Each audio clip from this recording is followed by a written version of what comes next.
ఇప్పుడు క్రైస్తవ మతంలోకి వెళ్ళిన వాళ్ళు మనిషి 5 కోల్పోతారు. 5 ఒకటే వచ్చేసి మానవత్వం, సాంప్రదాయం, సంస్కృతి, నైతిక విలువలు, జ్ఞానం. ఒక మనిషి నాశనం అవడానికి. మొన్న రతన్ టాటా చనిపోతే ఒకడు హమాస్ అనే ఒక పాస్టరు రతన్ టాటా నరకానికి వెళ్తారు అని చెప్పేసి అన్నాడు. మీలో ఎవరు ఆ వీడియో చూసారా? చూశారు కదా, మీరు చూశారు, ఓకేనా? కానీ అలాంటి ఒక గొప్ప వ్యక్తిని పబ్లిక్లోకి వచ్చేసి మా యేసు నమ్మలేదు కాబట్టి రతన్ టాటా నరకానికి వెళ్తారు అని చెప్పేసి వాడు అలా అన్నాడంటే వాడు మనిషి. ఒక మనిషి అన్నవాడు అలా ఆలోచిస్తాడా?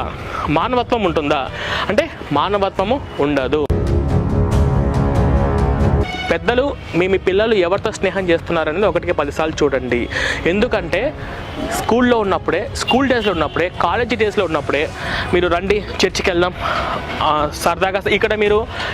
ఇక్కడ ఉన్న పిల్లలలో కొంతమంది చర్చికి వెళ్ళిన వాళ్ళు ఉన్నారు, అవునా? క్రిస్మస్ రోజు పాల్గొన్న వాళ్ళు ఉన్నారు, అవునా?